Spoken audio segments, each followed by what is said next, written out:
रामेशं भजे। रामेणाभिहता निशाचरचमू रामाय तस्मै नमः।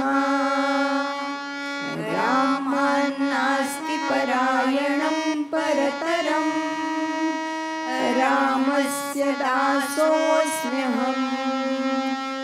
रामे चित्तलयः सदा भवतु मे। भो राम माम् उद्धर। मनोजवं मारुततुल्यवेगं जितेन्द्रियं बुद्धिमतां वरिष्ठं। वातात्मजं वानरयूथमुख्यं श्रीरामदूतं शरणं प्रपद्ये। पूजन्तं राम रामेति मधुरं मधुराक्षरम्। आरुह्य कविताशाखां वन्दे वाल्मीकिकोकिलम्। वर्णानाम् अर्थसङ्घानां रसानां छन्दसामपि मङ्गलानां च कर्तारौ वन्दे वाणी विनायकौ। भवानी शङ्करौ वन्दे श्रद्धा विश्वासरूपिणौ। याभ्यां विना न पश्यन्ति श्रद्धा स्वान्तस्तमीश्वरम्। सीतारामगुणग्राम पुण्यारण्यविहारिणौ वन्दे विशुद्धविज्ञानौ कवीश्वर कपीश्वरौ। यन्मायावशवर्ति विश्वमखिलं ब्रह्मादिदेवासुरा। यत्सत्त्वादमृषैव भाति सकलं रज्जौ यथा हेर्भ्रमः। यत्पादप्लवमेकमेव हि भवान् बोधे स्थितिर्षावताम्। वन्देऽहं तमशेषकारणपरं रामाख्यमीशं मदम्। नानापुराणनिगमागमसम्मतय्यत् रामायणे निगदितं क्वचिदन्यतोऽपि। स्वान्तः सुखाय तुलसी रघुनाथगाथा भाषा निबन्धमतिमञ्जुलमातनोति।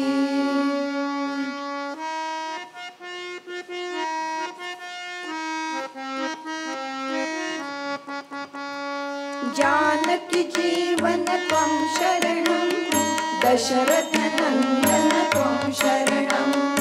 जानकी जीवन त्वं शरणं दशरथ नंदन त्वं शरणं। कौसल्यात्मज भ्रातृजीवना भक्तवत्सला त्वं शरणं। जानकी जीवन त्वं शरणं। अयोध्याधीश त्वं शरणं। रावणवन्दन त्वं शरणं।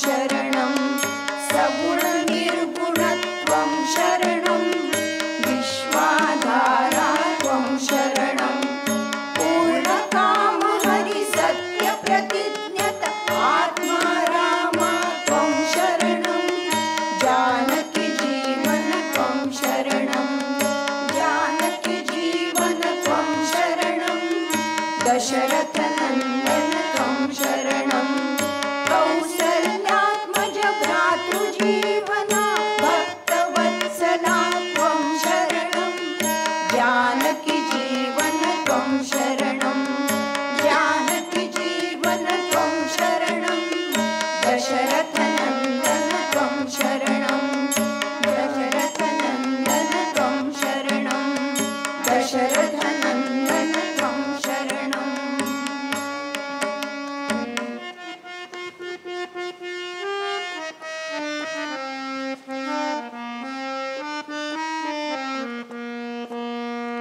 बालसमय रविभक्षिणियो तव दीनमुलोकभयो अन्यारो ताहि सोग्रास भयो जगको यः संकटकाहु सोजातनटारो देवन आनि करी विनती तब छाली दियो रवि कष्ट निवारो को नहीं जानत है जग में कपि संकट मोचन नाम तिहारो लाल देह लालीन से अरुधरी लाल लंगूर वज्रदेह दानवदलन जय जय जय कपीसूर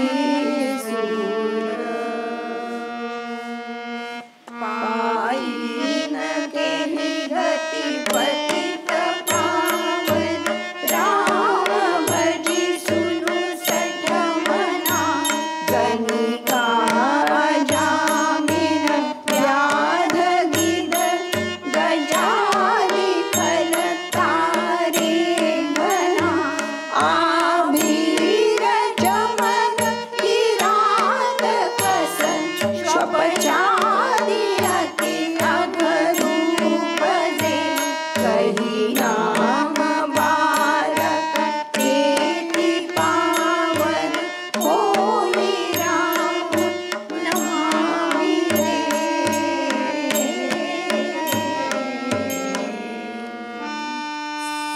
सीताकांत स्मरण जय जय राम पवन सूत स्मरण जय जय राम जय जय रघुवीर समर्थ नमः पार्वती पते हर हर महादेव भारत माता की जय.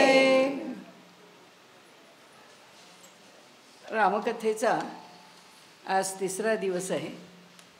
आपण रामकथेच्या आधारावरती रामायणाच्या संदर्भामध्ये आपल्या अंतःकरणात येणाऱ्या अनेक गोष्टी, अनेक चिंतन किंवा त्या संदर्भात असणारे आपल्या अंतःकरणातले काही संशय आणि काही भाग जो आपल्याला अजिबातच कधी कथेत घेतला जात नाही असाही काही भाग आपल्याला कथेमध्ये बघावा या दृष्टीने आपण थोडंसं कथेचं स्वरूप वेगळं ठेवलं आहे. आज आपण महर्षी वसिष्ठांचं चरित्र पाहणार आहोत. आणि चरित्र या अर्थाने आपण चरित्र नाही बघत आहोत, एक रामायणाची उत्पत्ती, निर्मिती वाल्मिकींच्याकडून झालेली, त्रेतायुगाचा काळ, त्याच्या आधीचा जो काळ आहे त्या काळातून त्रेतायुगाकडे आम्ही कसे आलो आणि येताना नेमके बदल कसे होत गेले. म्हणजे कृतयुगामध्ये कृतयुग तरी कसं घडलं, कृतयुगातून थोडं थोडं माणसाच्या जीवनात ढिलेपण कसं आलं, त्याच्यातून त्रेतायुगाची निर्मिती कशी झाली, आणि मग आपल्याला कथाभाग तर त्रेतायुगाशीच आपला थांबणार. संदर्भ झाला तर आपण पुढे येतो. आत्ता हा जो भाग बघायचा आहे आपल्याला, तो वसिष्ठ चरित्राचा भाग बघायचा आहे. वसिष्ठांच्या चरित्रामध्ये आपण बघितलं तर त्यांचं चरित्र हे फार पुरातन चरित्र आहे, ज्याला ऐतिहासिक, हे सगळं ऐतिहासिकच आहे, पण ऐतिहासिक म्हणतानासुद्धा ते ऐतिहासिक प्राग ऐतिहासिक आहे. कारण ते कृतयुगातलं आहे, म्हणजे हिस्टॉरिक, प्री हिस्टॉरिक असं ते इतकं मागे जातं. कारण काळ मागे जातो ना, 3 युग मागे जातात. आणि त्यामुळे जे त्या चरित्राकडे पाहायचं आहे ते कुठं बघायचं, कृतयुगात पाहायचं आहे.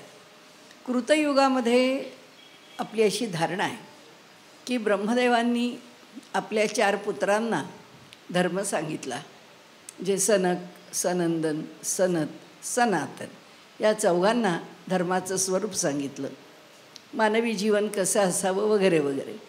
त्याचबरोबर सप्तऋषी हेही जन्माला आले आणि सप्तऋषींनीही आपापल्या परीने ही जी पृथ्वी आहे, ही जी सृष्टी आहे, ही सृष्टी संस्कारित करायला, ही सृष्टी घडवायला, ही सृष्टी वसवायला, ह्या सृष्टीला एक संस्कार द्यायला त्यांनी सुरुवात केली. प्रत्येकाचं कार्य वेगळं वेगळं आहे. ते जे सप्तर्षी आहेत त्या सप्तर्षींच्यापैकी प्रत्येक ऋषींनी आपापल्या परीने कार्य केलं आहे आणि त्यांनी ह्या सृष्टीला योग्य अशा स्थानावरती आणून ठेवलेलं आहे. योग्य म्हणजे ह्या लोकांचं जीवन सांस्कृतिकदृष्ट्या, सामाजिकदृष्ट्या, वैयक्तिकदृष्ट्या आणि धर्म म्हणून सर्व प्रकारचे धर्म त्याच्या ठिकाणी उत्तम प्रकाराने रुजावेत आणि त्यांनी उत्तम जीवन जगावं. ह्या असं एक ज्याला आपण सर्वसामान्य म्हणू, असं सर्वसामान्य स्वरूप या प्रत्येक ऋषींच्या ठिकाणी होतं. आणि या ऋषींच्यामध्ये पहिलं नाव हे वसिष्ठांचं घेतलं जातं, मग वामदेवांचं घेतलं जातं, मग सुयज्ञ, जाबाली. वास्तविक पाहता जाबालींचं मत जे आहे ते पुष्कळसं चार्वाक मतासारखं आहे की ऋणम कृत्वा घृतम पिबेत असं आहे ना, यावत जीवेत सुखम जीवेत, ऋणम कृत्वा घृतम पिबेत. आणि त्यामुळे ह्या भूमिकेमधून जगतो आहे, जन्माला आलो आहे, जीवाला काय हवं आहे ते त्यांनी करून घ्यावं आणि राहावं, हाही एक मतप्रवाह आहे.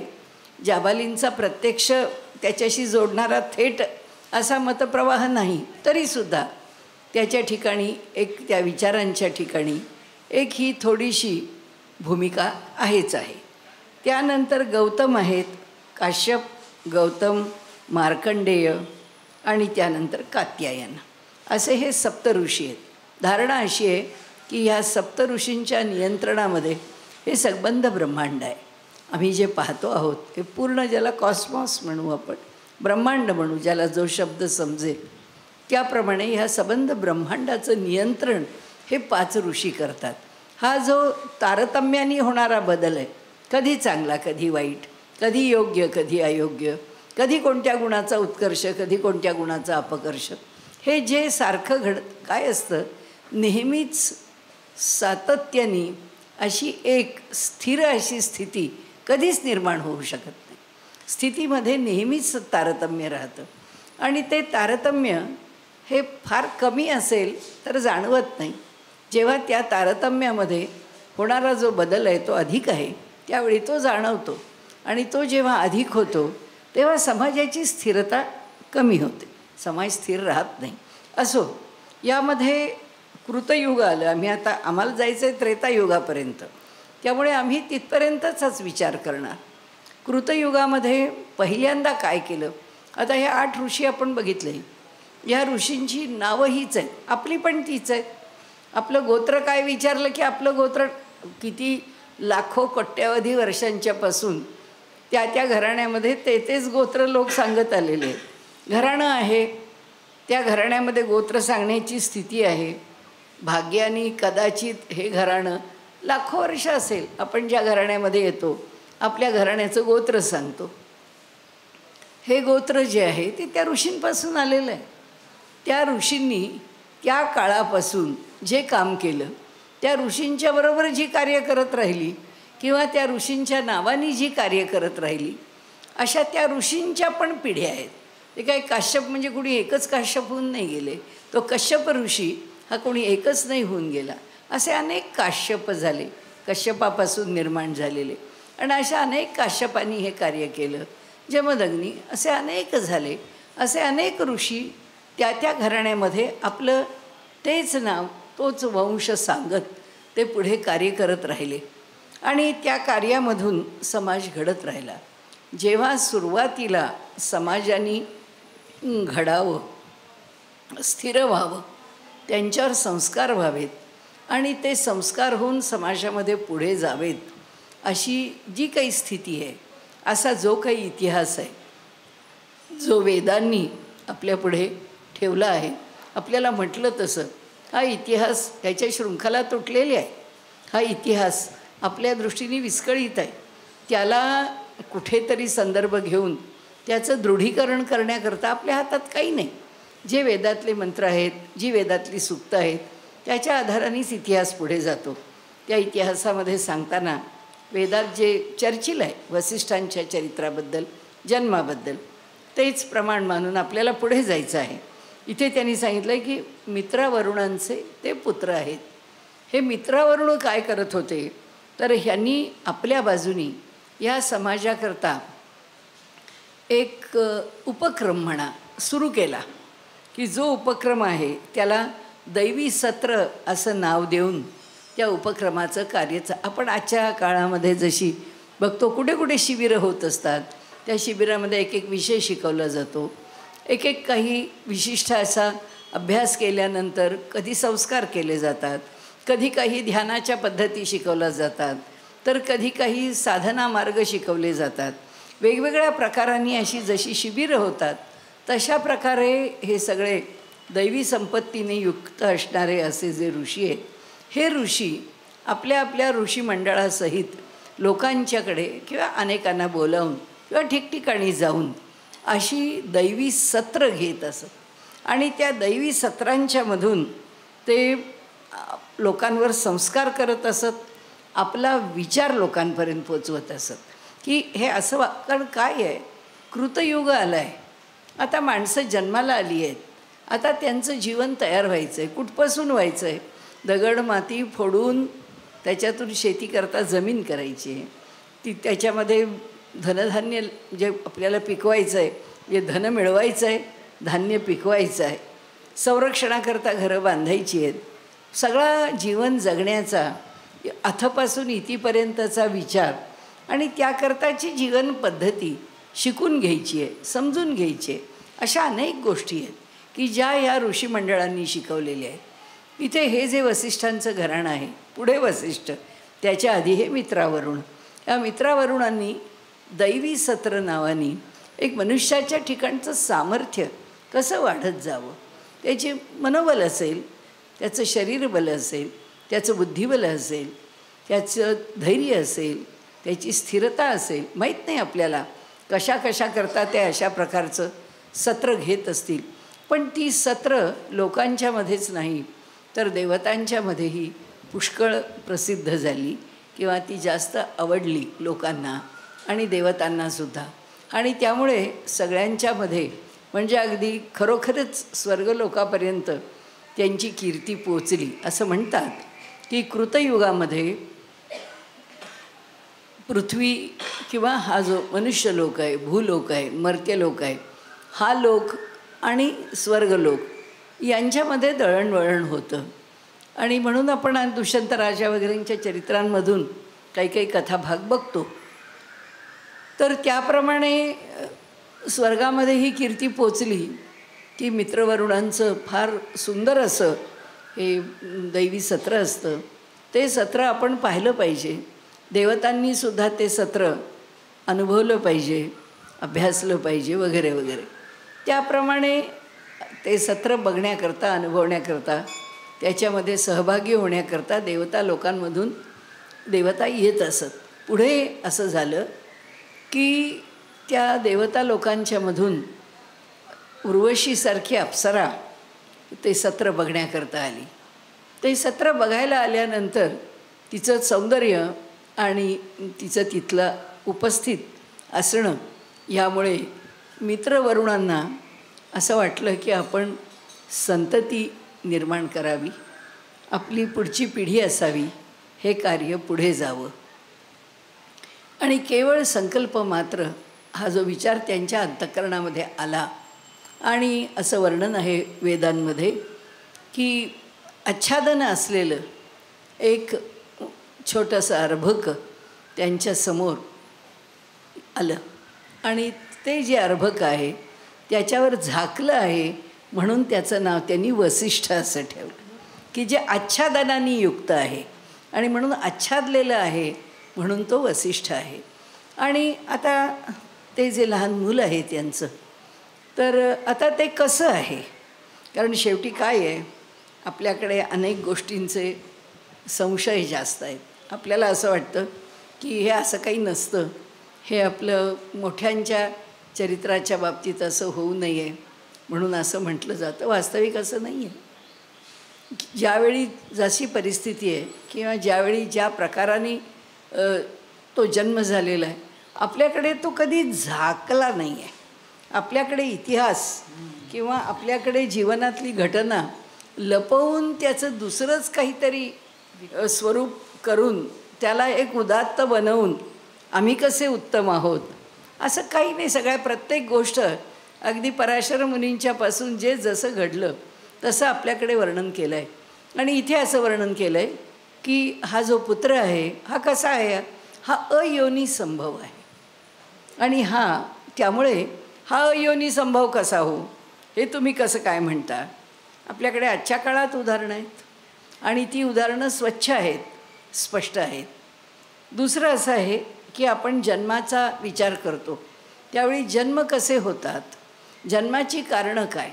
जन्माची कारणमीमांसा द्यायला गेलो तर आपल्याला पहिलं कारण देता येईल ते म्हणजे असं की भगवंतांनी पुनर्जन्म का ठेवला. भगवंतांनी पुनर्जन्म ठेवला ह्याचं कारणच आहे की माणसाने उत्क्रांत होत जावं. तो काही शरीराने उत्क्रांत होणार नाही. म्हणजे माणसाला उत्क्रांत होणं हे जर माकड होणं वाटत असेल तर माणसाचा माकड व्हावा असं जर कोणाला वाटलं तर तसंही व्हायचं नाही. आणि माणसाला जर त्याचा देव व्हावा असं वाटलं तर इथे जन्माला येऊन शरीराने देव व्हायचा नाही. उत्क्रांती ही त्याच्या मनबुद्धी अंतःकरणावर आहे आणि तिथे झालेली जी उत्क्रांती आहे ती देहावर निश्चित परिणत होईल. कारण त्याचा देह तसा शुद्ध असेल, त्याचा देह तसा सामर्थ्य संपन्न असेल, त्याचा देह लौकिकामध्ये अनेक गोष्टी करण्याकरता म्हणजे अतिंद्रिय असे अनुभव लोकांना देण्याकरता किंवा अलौकिक असे चमत्कार घडण्याकरता त्या देहाच्या ठिकाणी सामर्थ्य असेल. म्हणजे देह बदलणार नाही असं नाही, पण तो फार मोठ्या पुरुषांचा आहे आणि त्या देहापासून त्यांना जे निर्माण करता येईल, ज्याला आपण सिद्धी म्हणतो, ज्याला आपण देहाचं सामर्थ्य म्हणतो, ज्याला आपण देहाचं सगळं स्वरूप जे आहे ते सगळं स्वरूप बदलून जातं. असो, त्याचं काय आपल्याला चर्चा करायचं कारण नाही. परंतु एक उत्क्रांतीवाद म्हणजे त्याचं कारण जे आहे ते आपण लॉ ऑफ इव्होल्यूशन किंवा त्याला आपण अधिकाधिक उन्नत होत जाणं असं म्हणणं जास्त चांगलं. दुसरं असं आहे की लॉ ऑफ जस्टिस, न्याय मिळाला पाहिजे. या जन्मामध्ये 5-25 खून करून ठेवले, आता त्याची कुठेतरी फेड झालीच पाहिजे. त्या प्रत्येकाचा न्यायनिवाडा झालाच पाहिजे. पुढचा जन्म कशा करता, ह्या न्यायनिवाड्या करता. कारण जे ह्या जन्मात केलं आहे, जे उत्तम केलं आहे त्यालाही न्याय मिळाला पाहिजे, जे वाईट केलं आहे त्याचाही न्यायनिवाडा झाला पाहिजे. आणि त्यामुळे जन्म कशा करता आहे, तर जन्म त्या न्यायनिवाड्या करता आहे. म्हणजे थोडक्यात काय, कर्मफलाचा सिद्धांत. केलेलं जे कर्म आहे ते कर्म या जन्मात जे भोगता येतं ते भोगलं जातं. परंतु जे ह्या जन्मात भोगून संपत नाही किंवा या जन्मात भोगताना ज्याला मर्यादा येते ते कर्म पुढच्या जन्मामध्ये त्या प्रकारचा देह घेऊन त्या प्रकारची परिस्थिती निर्माण होऊन माणसाला ते भोगता येतं किंवा ते त्याचं फळ मिळतं, काहीही म्हटलं तरी चालेल. त्यानंतर तिसरं जे आहे ते आपल्याकडे असं म्हटलं आहे की law of attraction and repulsion. याच्याकरतासुद्धा माणूस पुनर्जन्म घेतो, की माणसाला काहीतरी करायचं असतं आणि माणसाला काहीतरी नको असतं, की नको देवा हे माझ्या आयुष्यात नको होतं मला, आणि देवा हे माझं करायचं होतं ते राहून गेलं. आणि त्यामुळे ज्याची ओढ असते तो त्याच्याकरता पुन्हा जन्म घेतो. कला आहे की एखादा मनुष्य कलाकार आहे, या जन्मामध्ये कलावंत म्हणून जन्माला आलेला आहे, पुढचा जन्म कलावंत म्हणूनच आम्हाला जन्माला येता यावं आणि सेवा करता यावी. आमचे गुरुजी होते दिवाण म्हणून, आणि त्यांचे जे गुरुजी होते ज्यांच्याकडे ते शिकत होते त्यांच्याकडे खूप चीजांचा संग्रह होता, आणि पलुस्कर घराण्याचा चांगलासा असा अमूल्य ठेवा त्यांच्याकडे होता. ते आपल्या मला वाटतं ते इंगळे बुवा काहीतरी नाव होतं त्यांचं, मला आत्ता आठवत नाही पण मला माहिती आहे. तर त्यांचा एक नियम होता, आठवडाभर जे काही गायचं आहे, जो रियाज करायचा आहे किंवा जी मेहनत करायची आहे त्या ते करत असत. पण गुरुवार त्यांनी असा ठेवलेला होता, आणि त्यांचा एक संकल्प होता की त्या दिवशी पहाटे उठून बसायचं, कोणाशी बोलायचं नाही, काही नाही. आणि एकदा राग गायला सुरुवात झाली की सगळ्या ज्या चीजा आपल्याला माहिती आहेत त्या सगळ्या चीजा संध्याकाळपर्यंत गात राहायचं. संध्याकाळी 5 वाजायचे, त्या सगळ्या चीजा त्यांच्या खूप खूप मोठा ठेवा होता. तर त्यांच्याकडे सगळ्या चीजांचा, आणि अगदी दुर्मिळ चीजा होत्या.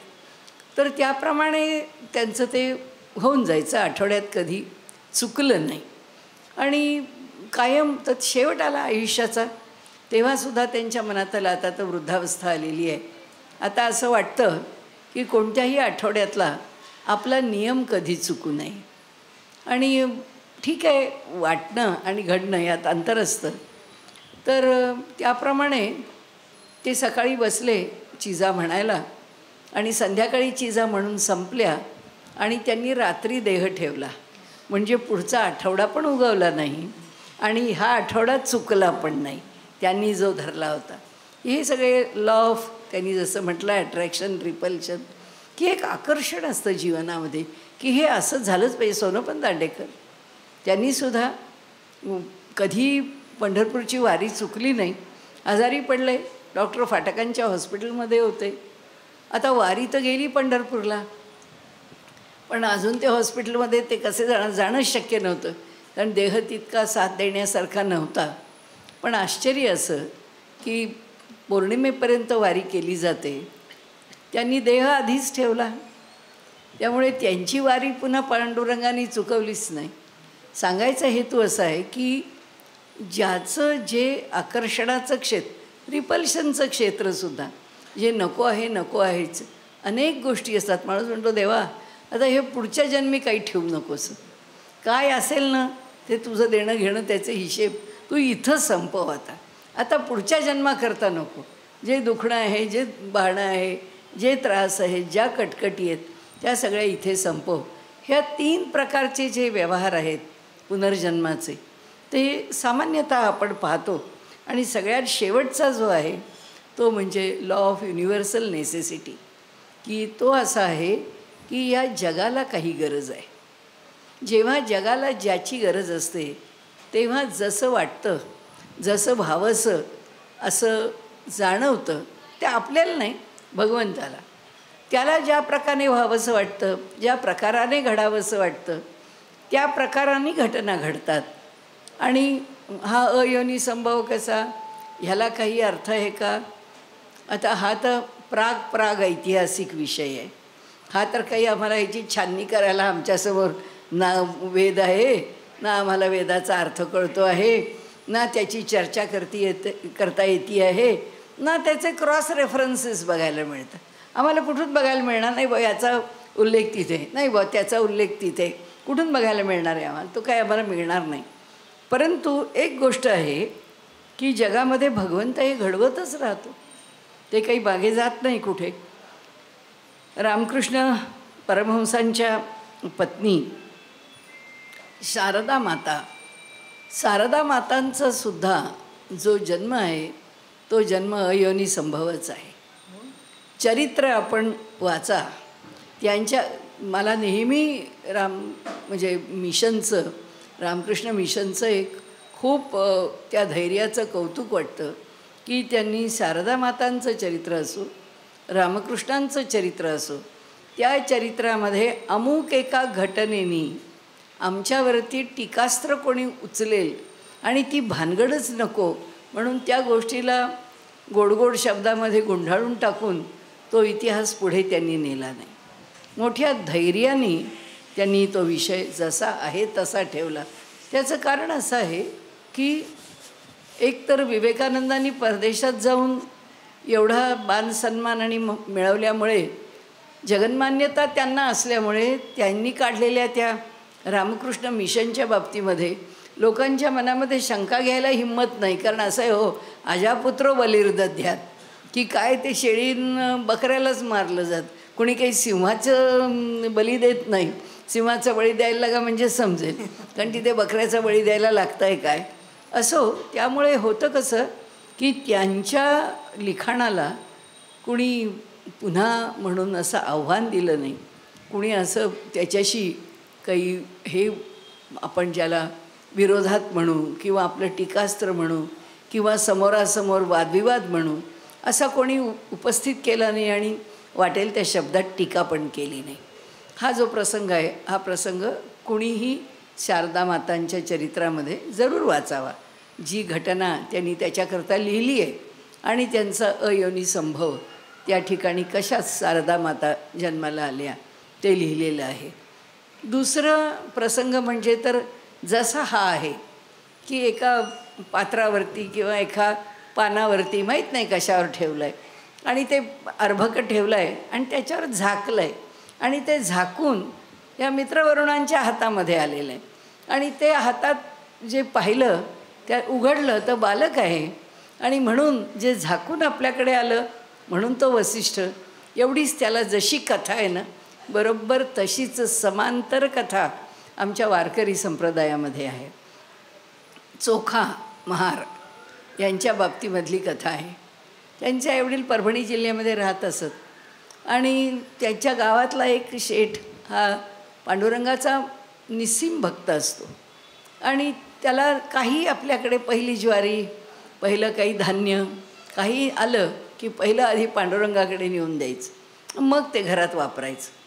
तसं त्यांनी त्यांच्या घरामध्ये जेव्हा पहिले आंबे आले तेव्हा त्या आंब्यातले उत्तम उत्तम आंबे असे चांगले 50 आंबे काढले आणि ते सगळे असे ठोकळ ठोकळ उत्तम आंबे एका करंडीमध्ये भरले आणि ती जी टोपली आहे ती त्यांच्याकडच्या त्या दामा आणि त्याची बायको यांना सांगितलं की बाबांनो हे पंढरपूरला घेऊन जायचं आणि भगवंताला असंच्या असं पोचलं पाहिजे. हो म्हणाले, आज सकाळी जायचं, काय जवळ आहे तिथून गाव, पंढरपूरला जा आणि देऊन या.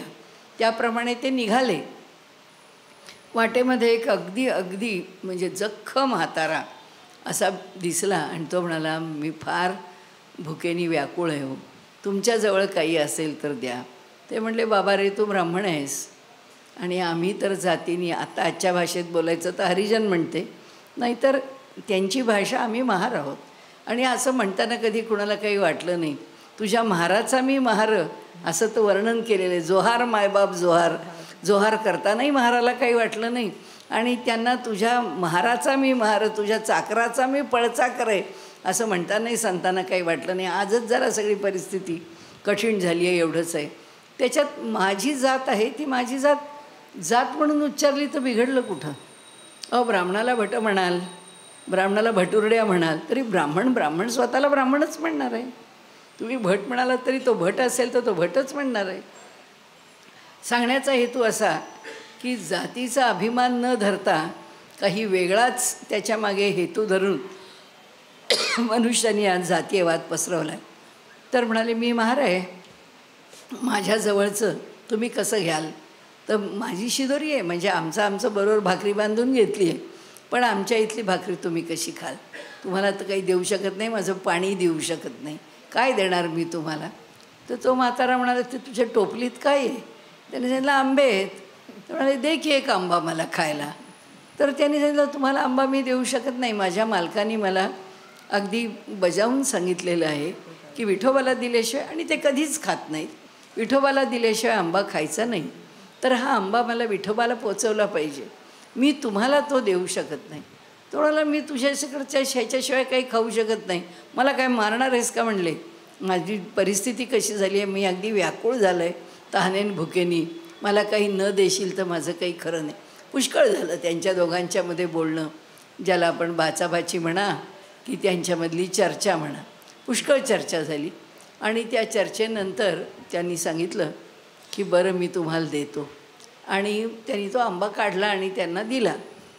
त्यांनी तो आंबा आपल्या पहिला एक समजा जो रसाचा एक घोट घ्यायचा.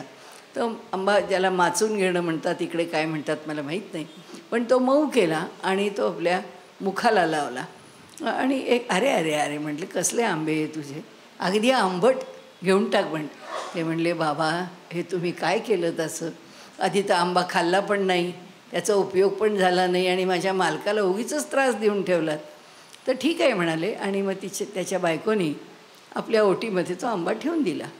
आणि ते लोक पंढरपूरला गेले. पंढरपूरला गेल्यानंतर त्यांनी सांगितलं की असं असं आंबे आपल्याकरता दिलेले आहेत. तर मालकानी चिठ्ठी दिली आहे आपल्याला. तर ती चिठ्ठी त्यांनी पाहिली. तर ते आंबे मोजून घेतले. म्हणाले, अरे ह्या चिठ्ठीत 50 आंबेत असं लिहिलं आहे आणि इथे तर 49च आंबे आहेत. गेला कुठे एक आंबा? हो हो म्हणाले, बरोबर आहे, ते असं असं घडलं मध्ये, मी विसरले म्हणाले तुम्हाला सांगायला. माझ्याच जवळ आहे, माझ्या ओटीत आहे, मी तो.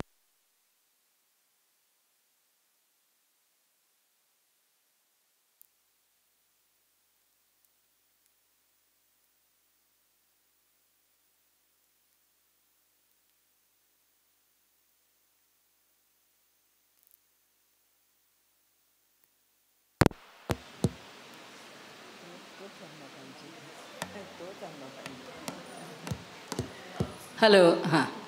तर म्हणाले की माझ्या ओटीत आहे, तुम्हाला मी तो आंबा काढून देते. तिने तो ओटीतून आंबा काढला तर बालकच निघालं. आणि ती इतकी थक्क झाली की आपल्या ओटीतला आंबा कुठे गेला हे तर बालक झालं. आणि म्हणून त्यांचं नाव हा चोखट म्हणजे शुद्ध, म्हणून त्यांचं नाव चोखा ठेवलं. आता ही घटना आम्ही जर आजच्या काळामध्ये प्रत्यक्ष लोकांनी अनुभवलेली आहे, तर ह्या मित्रवरुणांचा पुत्र वसिष्ठ हा अयोनी संभव प्राप्त होऊ शकतो हे मानण्याला अडचण कशाची?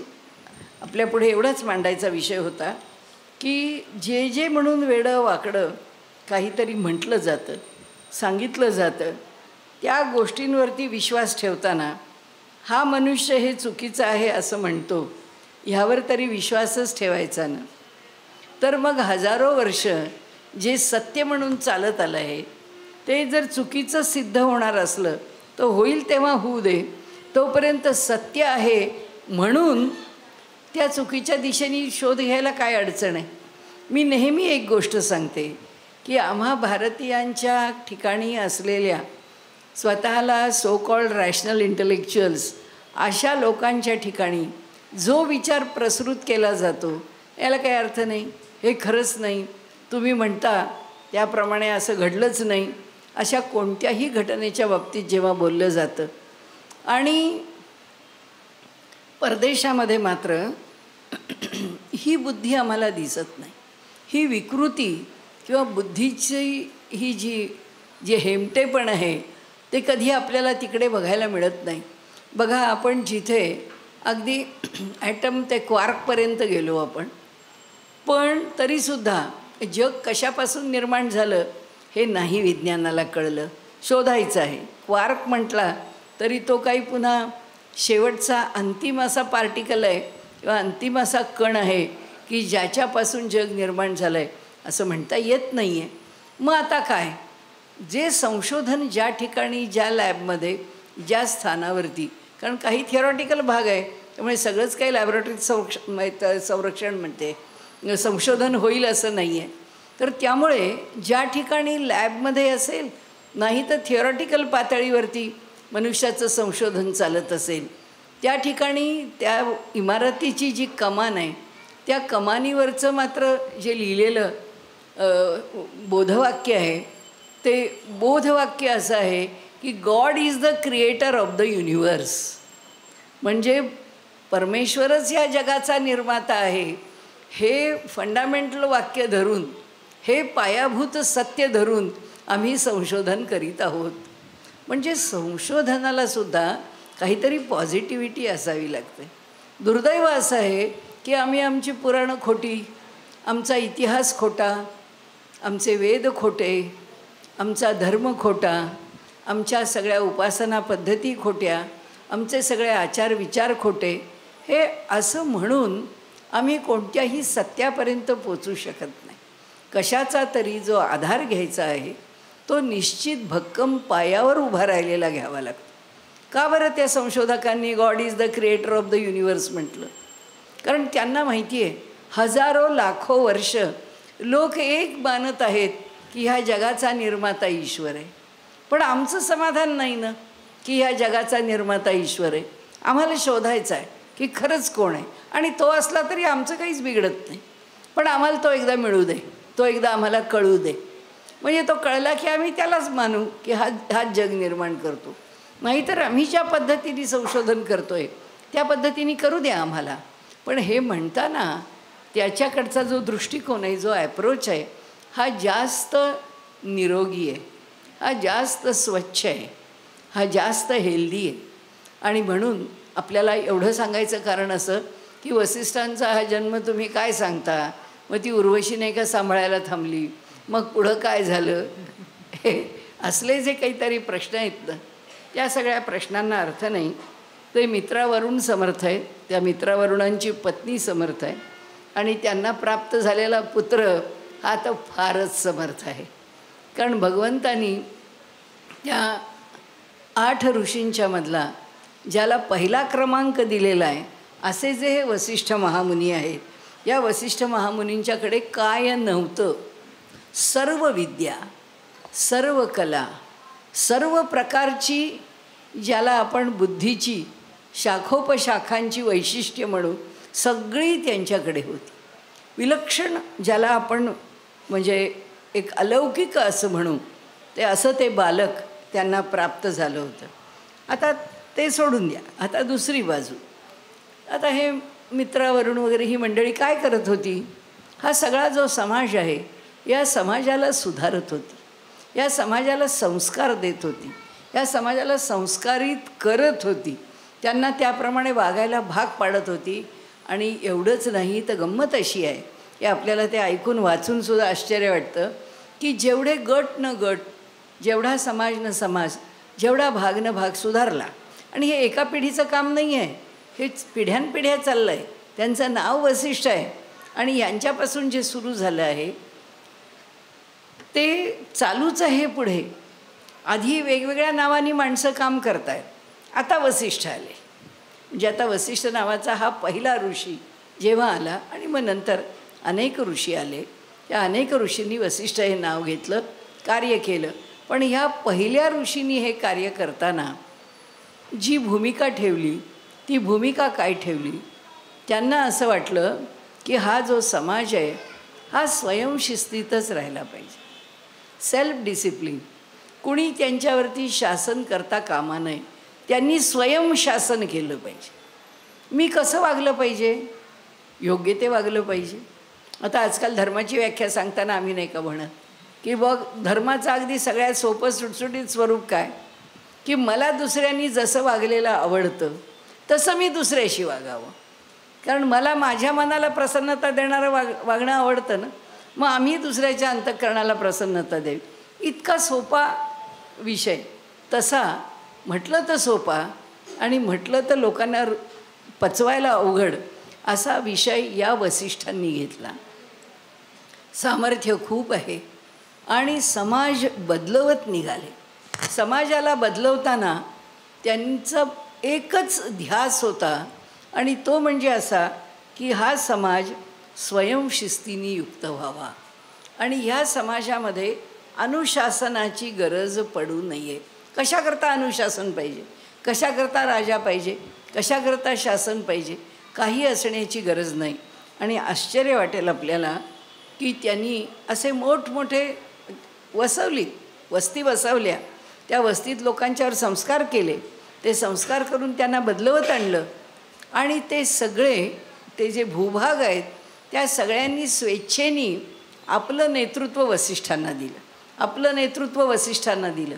असं घडत गेलं. कितीतरी भूभागावरती वसिष्ठांची सत्ता होती आणि त्या तशा भूभागांवर जेव्हा वसिष्ठांना सत्ता प्राप्त झाली त्यावेळी हे वसिष्ठ हे पिढ्यानपिढ्या होत होतं. म्हणजे असं आपण धरू नका की वसिष्ठांच्या अनेक पिढ्या आधी वसिष्ठ नावाने नसतील, पण त्यांच्याकडे हे सगळं प्राप्त होतं. या वसिष्ठांच्याकडे सुद्धा हे सगळं येऊन पोचलं आणि या वसिष्ठांनी एक आपलं स्वतःचं तत्त्वज्ञान समाजाला द्यायला सुरुवात केली. तेच तत्त्वज्ञान जेव्हा समाजापर्यंत गेलं, समाजांनी मानलं आणि समाज तसा वागू लागला. तो वागणारा समाज कोण होता? आपण पहिल्या दिवशी पाहिलं तो कृतयुगात. आत्ताही आपण कृतयुगातच बोलतो आहे. त्या कृतयुगात आपण जो श्लोक म्हणालो, न राजा नैव राज्यासीत, न दंड्यो न च दांडिका, धर्मेणैव प्रजा सर्वा रक्षन्ति स्म परस्परम. ना राजा आहे, ना राज्य आहे, ना कोणी शासन करणारा आहे, ना कोणावरती अनुशासन करण्याची आवश्यकता आहे. केवळ धर्म, धारणात धर्म मिथ्याहू. जो मला धारण करतो तो धर्म आहे. मी कसं वागलं म्हणजे माझं जीवन योग्य होईल हे ज्याचं त्याला कळतं आहे. कारण प्रत्येकाला आतला आवाज आहे आणि त्यामुळे आपण चुकलो का आपण बरोबर आहे, आपण योग्य वागलो का आपण अयोग्य वागलो, हे पापाचरण आहे, हे दुष्टाचरण आहे का हे पुण्याचरण आहे, आपल्याला सगळं कळतं. कारण आत आपल्या ठिकाणी आपला एक जस्टिस करणारा, न्याय देणारा, आपली दोन्ही बाजू आपल्याला सांगणारा आत बसलेला आहे. आणि त्यामुळे धर्मानीच सगळी प्रजा चालत होती आणि एकमेकांचं संरक्षण करत होती. वसिष्ठांना जोपर्यंत हा प्रचार प्रसार चालला आहे तोपर्यंत त्यांना वाटलंच नाही की आपल्याला काही बदल करावा लागेल. पण एक काळ असा आला, आपण पहिल्या दिवशी म्हटलं ना की हळूहळू काळ असा यायला लागला की लोकांच्यावरती अनुशासन असलं पाहिजे. असं वाटलं की पाहिजे, कुणीतरी अनुशासन केलं पाहिजे. मग अनुशासन पाहिजे, राजा पाहिजे. आणि मग तेव्हा वर्णन असं आहे वेदांच्यामध्ये की वसिष्ठांनी सांगितलं, हा जो इक्ष्वाकू वंश आहे हा वंश आजपर्यंत सातत्याने इतका उत्तम आहे, तर या वंशालाच हे राज्य मिळावं. आणि म्हणून ते राज्य जसं राजा दशरथाकडे गेलं हे आता कळेल, त्याच्याही आधी काही पिढ्या हे इक्ष्वाकू वंशात गेलं असेल. आणि पहिला ह्या पृथ्वी तलावरचा जर राजघराण्याचा इतिहास लिहायचा असेल तर तो इक्ष्वाकू वंशाचा लिहावा लागेल. पहिला इक्ष्वाकू वंश आहे की ह्या वंशामध्ये पहिला राजा कुणामुळे झाला? वसिष्ठांमुळे झाला. वसिष्ठांनी काय केलं? वसिष्ठांनी जे सगळे भूभाग सुधारले ते सगळे भूभाग त्यांच्याकडे राज्य करण्याकरता दिले आणि त्या सगळ्यांना सुसंस्कृत केलं. राजा आहे, वसिष्ठ आहे, ते म्हणाले माझं आता काम संपलं, राज्य शासन आलं, आता शासन कसं चालावं म्हणून दोन प्रकारची योजना. कारण त्यांच्या लक्षात आलं स्वयंशासन पुरतं टिकू शकत नाही. मग काय केलं पाहिजे? धर्ममंडळाचा आता अंकुश असलाच पाहिजे. कारण धर्माचा अंकुश नसेल तर राजसत्ता केव्हा बेबंद होईल सांगता येत नाही. आणि त्यामुळे राजसत्ता योग्य राहावी, ती टिकावी आणि ती उत्तम तऱ्हेने दीर्घकाळपर्यंत कार्यरत राहावी. याकरता काय पाहिजे? तर त्यांच्यावरती अनुशासन पाहिजे. ते कोणाचं पाहिजे? धर्ममंडळाचं पाहिजे. म्हणून धर्ममंडळामध्ये अष्ट ऋषी हे समाविष्ट असले पाहिजेत. तसेच राजा एकटा, आणि ज्याला आपण डिक्टेटरशिप म्हणतो किंवा मी म्हणेन तो कायदा हुकुमशहा असाही असता कामा नये. तर त्या राजाला त्याचं सल्लागार मंडळ असलं पाहिजे आणि म्हणून अष्टप्रधान मंडळ पाहिजे. आणि म्हणून त्या राजाकरता वसिष्ठांनी अष्टप्रधान मंडळाची स्थापना केली आणि त्यांनी सांगितलं की अष्टप्रधान मंडळ आणि त्याच्याचबरोबर ऋषी मंडळ यांच्या साह्याने राजांनी राज्य करावं.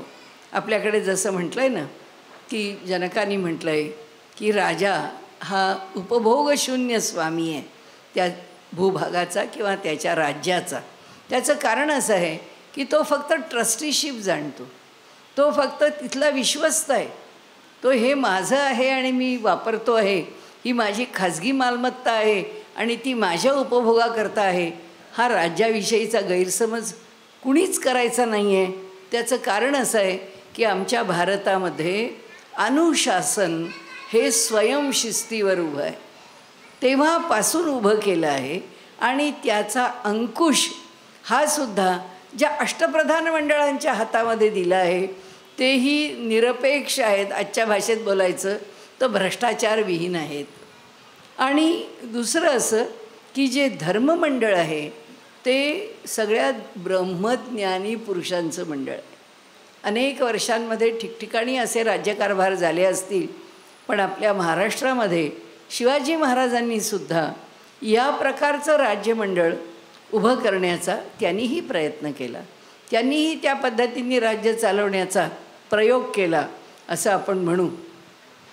शिस्त काय असे म्हणाले, हा राजा जेव्हा राज्यग्रहण करत असे त्यावेळी तो जेव्हा सिंहासनावरती अभिषिक्त झाल्यानंतर जेव्हा तो बसत असे त्यावेळी सिंहासनावर बसून जेव्हा त्याचं अष्टप्रधान मंडळ अष्टऋषी मंडळ त्या ठिकाणी उपस्थित असे, दरबार भरलेला असे आणि त्या दरबारामध्ये राजा उभा राहत असे आणि जो राजदंड आहे तो वर उचलून तो सांगत असे की मी जो आहे अहम म्हणजे राजदंड्योसी अहम दंड्योसी, की मी आपल्याला आपलं अनुशासन करतो आणि त्यामुळे मी राजा आहे आणि माझ्या ठिकाणी अनुशासन आहे, मी तुमच्यावरती शासन करणारा आहे. अहम दंड्योस्मी अहम दंड्योस्मी अहम दंड्योस्मी, मी तुम्हाला दंड करण्याकरता पात्र आहे. त्याबरोबर प्रधानमंडळ हो हो हो, राजा हाच सर्व काही आहे, राजाच हा हे राज्यमंडळाला चालवणारा आहे. आणि म्हणून राजा हा हातामध्ये दंड घेऊन हा म्हणतो आहे की अहम दंड्योस्मी अहम दंड्यो, आणि मी कसा आहे तर अहम अदंड्योस्मी, माझ्यावरती कुणी शासन चालवू शकत नाही, मला कोणी शिक्षा करू शकत नाही. अहम अदंड्योस्मी अदंड्योस्मी अदंड्योस्मी. प्रधानमंडळ पुन्हा त्याला हो म्हणतं आणि त्यानंतर धर्ममंडळ उभं राहतं आणि तेही आपल्या हातामध्ये धर्मध्वज घेऊन धर्मदंड घेऊन तेही सांगतं दंड्योसी धर्मदंड्योसी धर्मदंड्योसी. राजा तुझ्यावरती अनुशासन जर कुणाचं असेल तर ते धर्माचं आहे, तुला धर्माने वागावं लागेल. इथे 75 वर्ष आम्ही स्वतंत्र झालो आणि वेड्यासारख्या खुळ्यासारख्या अधार्मिक राज्याच्या भाषा बोलायला कुठली परंपरा आणली, कुठून आणलं, त्या संकल्पना कुठून आणल्या? निधर्मी राजवटीची संकल्पना कुठे रुजली आहे? ना आमच्या घटनेमध्ये आहे ना आमच्या परंपरेमध्ये आहे. आणि त्यामुळे आपल्याकडे म्हणजे पुढे तर आपण पाहूच की जी स्वयंशिस्त आहे ती स्वयंशिस्त आमच्याकडे घट्ट अगदी दृढपणे समाजामध्ये रुजलेली आहे खोलवर. भ्रष्टाचार मान्य नाही, चारित्र्यशून्यता मान्य नाही, अधार्मिकता मान्य नाही, असत्य व्यवहार मान्य नाही. त्यामुळे मुसलमान बायकांनी बुरखा घ्यावा का घेऊ नये, त्यांनी पडदानशीन असावं का असू नये, हा त्यांच्या धर्माचा विषय आहे, कारण त्यांच्या भूमिकाच भिन्न आहेत. आणि आमच्याकडे असं आहे की आमच्याकडे स्त्रिया असो पुरुष असो घरामध्ये वावरतात, कुटुंब एकत्र असतं, सर्व नाती एकत्र असतात, पण सर्व नाती ही निर्भेळ असतात, सर्व नाती ही स्वच्छ असतात. त्याचं कारण एक आहे की स्त्री असो की पुरुष असो त्यांना पडदानशीन व्हावं लागत नाही, त्यांच्या नजरेलाच पडदा आहे. त्यामुळे वेगळ्या पडद्याची गरजच नाही आहे. त्याच्या पुढे जाऊन कालचाच विषय पुढे न्यायचा तर वाल्मिकींनी जी चरित्र आमच्यासमोर ठेवली आहेत त्यांना ह्या इतक्या किरकोळ गोष्टींची चर्चा करण्या इतकं जीवन हलकं आणि सामान्य आहे असं कधीच वाटलं. आणि आमच्याकडे चारित्र्यसंपन्न मनुष्य, सज्जन मनुष्य ह्या इतक्या खालच्या पातळीवरच्या गोष्टींचा विचारच करत नाही, खरंच करत नाही.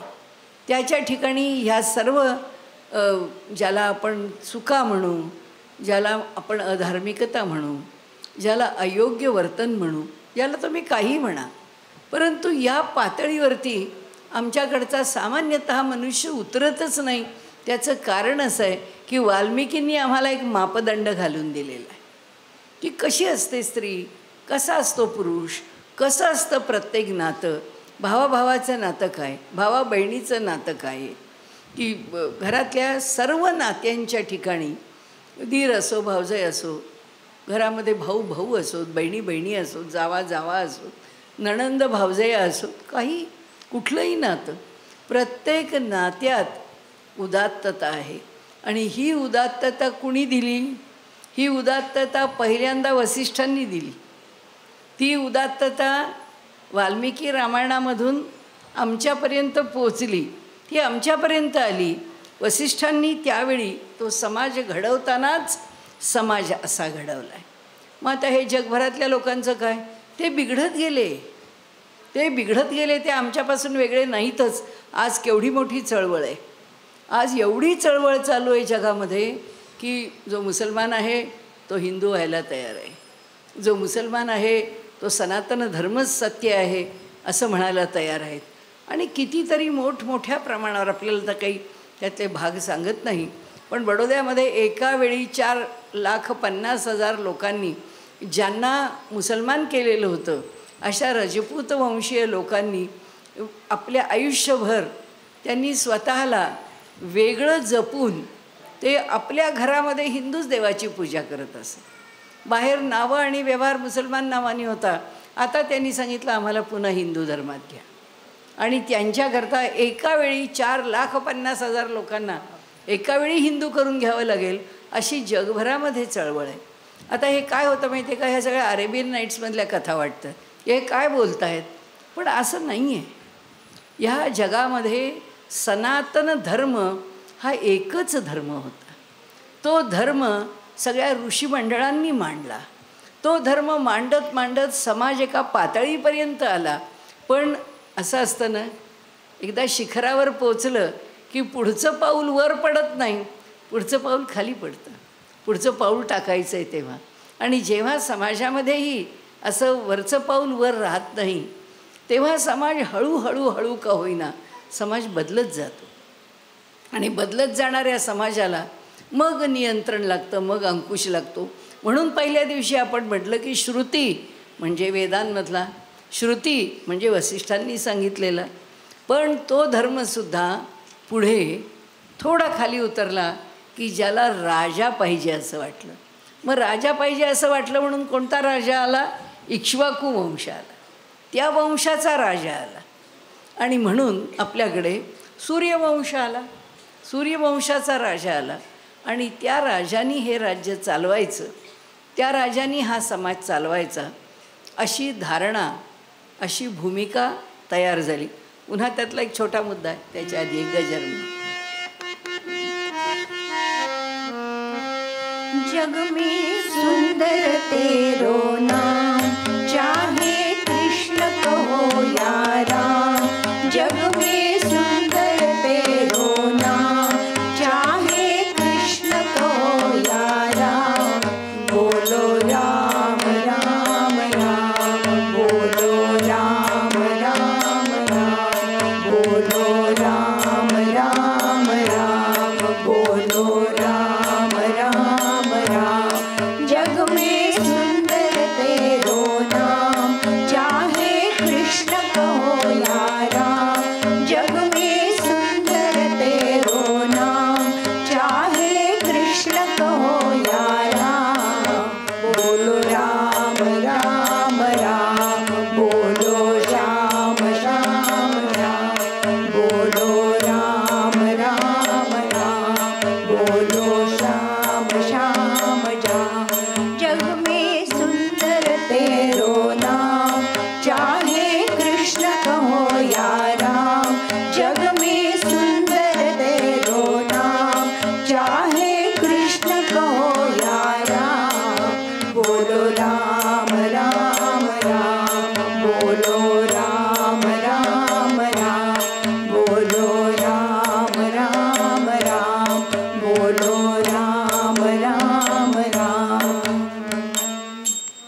आता वसिष्ठांचं जे कार्य आहे ते कार्य ज्या काळात सुरू आहे किंवा आपण पाहतो आहोत तो कशाच्या आधीचा काळ आहे, तो म्हणजे त्रेतायुगाच्या जन्माच्या आधीचा काळ आहे.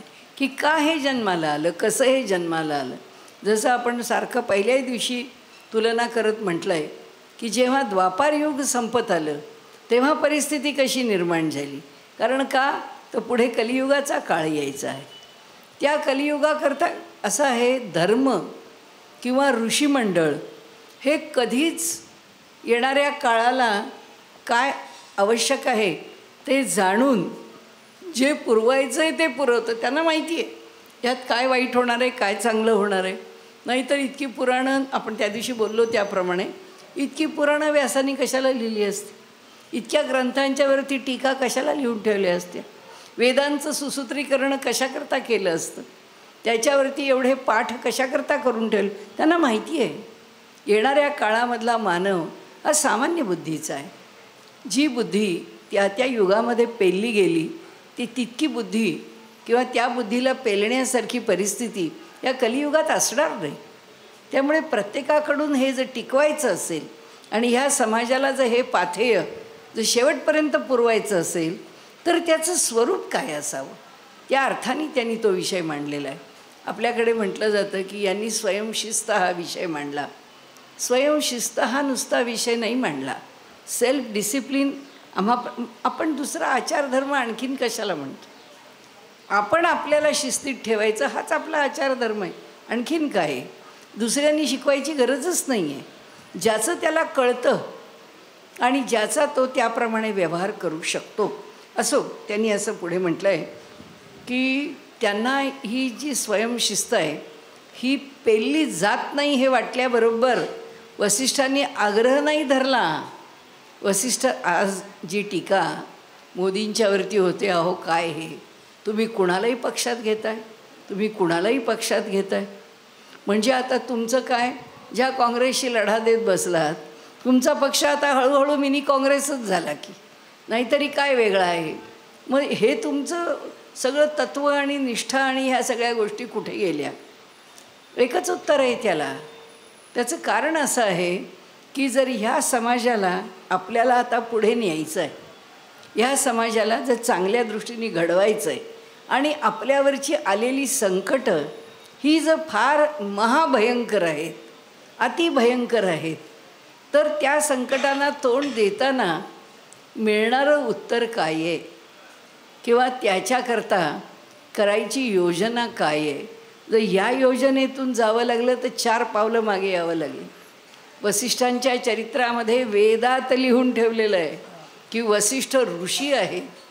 वसिष्ठ स्वयंशिस्तीचा विचार मांडतात, धर्म मांडतात, पण तरीसुद्धा वसिष्ठ आग्रह करत नाहीत. वसिष्ठ म्हणत नाहीत माझा आग्रह आहे. वसिष्ठ म्हणतात हे सोडलं पाहिजे, राजा आला पाहिजे. राजा हा पूर्णपणाने, म्हणून तर तो ईश्वराचा अंश आहे, तो राजा हा साक्षात ईश्वरच असला पाहिजे आणि त्यांनी हे राज्य चालवलं पाहिजे. त्याच्यावरती धर्ममंडळाचा अंकुश असलाच पाहिजे. आणि त्यामुळे आपल्याकडे किंवा सर्वदूर जगात असं म्हटलं जातं की वयाच्या विशीत माणसाला नेहमीच कम्युनिझम आवडतो, की त्याला असं वाटतं की या जगामध्ये सगळी समानता असावी. आणि तिशीत किंवा जसं शहाणपण लवकर उशिरा येईल त्याप्रमाणे 40शीपर्यंत मनुष्याला असं वाटतं की अरे या कम्युनिझममध्ये काही अर्थ नाही, बरं याच्यामध्ये काही मिळवण्यापेक्षा तोटेच अधिक आहेत. परंतु आपण जर बघितलं तर वसिष्ठांनी मांडलेला जो विषय आहे तो विषय मात्र कसा आहे, तिथे कम्युनिझम स्वयंशिस्त हा प्रकार नाही, ही त्याच्यापेक्षा वर गेलेली, ज्याला आपण हायर फेज ऑफ कम्युनिझम म्हणू, अशी आहे की समानता तर आहेच, प्रत्येकाचं स्वातंत्र्य तर टिकवलेच आहे. कम्युनिझममध्ये काय आहे आपण सगळं बघितलेलं आहे, त्याची काही चर्चा करायची गरज नाही. ज्याचं त्याचं स्वातंत्र्य तर ठेवलंच आहे, पण त्याला उन्नत करत नेलेलं आहे. आणि त्यामुळे जगात ही एवढी एक रुजवलेली संस्कृती, की माणसाच्या अंतःकरणात सामर्थ्य काय आहे बघा ह्या ऋषींचं, त्यांनी जे रुजवलं आहे त्यामुळे तो जगातला कितीही नादान असो, पापी असो, ईश्वर नाकारणारा असो, नैतिकता नाकारणारा असो, कुणीही असो, पण त्याला चांगल्याची, सत्याची, सद्गुणाची कुठेतरी का असेना ओढ अजून शिल्लक आहे.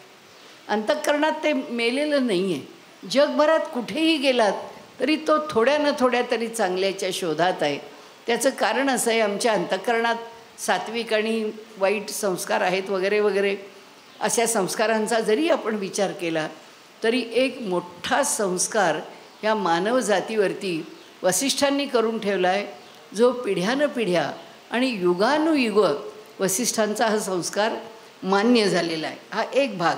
दुसरा भाग असा की त्यांच्या काळामध्ये ज्या ज्या प्रजा, म्हणजे तृसू असं वर्णन केलेलं आहे त्या प्रजेचं, ती तृत्सू नावाची, म्हणजे तृत्सू नावाची जी प्रजा आहे त्या प्रजेवरती खूप अन्याय होत होता आणि बऱ्याच प्रकारांनी त्रास झाला. हे दोन प्रसंग का सांगायचे? कारण आर्य सनातन धर्म केव्हा रुजलाचं हे प्रकरण आहे. वेदांनी असं म्हटलं आहे की हा तृत्सू समाज आहे, ह्या मोठा असेल तो समाज, किंवा आता एक आहे ही पृथ्वी, ही द्वंद्वात्मक आहे. त्यामुळे चांगले लोक जसे जन्माला येणार किंवा असणार तसं वाईट असणारच आहे. त्यामुळे कुठे ना कुठेतरी समाजामध्ये त्याचा प्रकर्ष असणं, वाईटाचा प्रादुर्भाव असणं शक्य आहे. त्या प्रजेला जेव्हा त्रस्तता आली, ती वसिष्ठांकडे आली, म्हणाली आमच्याकडे या तुम्ही आणि आमचा समाज पुन्हा सुधरवून द्या. आणि मग जसं अलीकडे किंवा काही मधल्या काळापर्यंत तरी मुलं फारच ऐकेनाशी झाली, मुलं फारच बेशिस्त वागत असली किंवा बेशिस्त होतील असं वाटलं तर लोक म्हणायचे अहो याला संघात पाठवा, म्हणजे बरं आहे, हा त्याला चांगलं वळण लागेल, संस्कार होईल. असं एक जे सामाजिक पातळीवरती एक फार मोठ्या स्वरूपामध्ये विशाल भूमिकेवरती जे कार्य केलं जातं, असं त्यावेळी वसिष्ठांनी कार्य केले आणि ते सगळ्या जगावरती असलेलं त्यांचं ऋण आहे. असो पुढे असं म्हटलं आहे की त्यांना त्याच्यातून सोडवलं आणि वेदामध्ये सगळ्यात मोठा युद्धाचा प्रसंग जो दिला आहे तो दाशराज्ञाचा आहे. त्या दाशराज्ञ राज्याचं युद्ध जे आहे ते खूप प्रसिद्ध आहे. असं म्हटलं आहे की सुदास नावाच्या राजांनी विश्वामित्रांच्या सांगण्याप्रमाणे, विश्वामित्रांच्या तंत्राप्रमाणे, त्यांच्या सल्ल्याप्रमाणे त्यांनी अश्वमेध यज्ञ केला आणि त्याच्यामध्ये तुर्वसू, पुरू, वैगंड्य अशा नावाची जवळजवळ 10 राजसंस्था ज्या होत्या त्या 10 राजसंस्थांना ते काही पटलं नाही आणि त्यांनी झाला अश्वमेध पुरा, पण त्यांनी त्यांना त्रास द्यायला सुरुवात केली.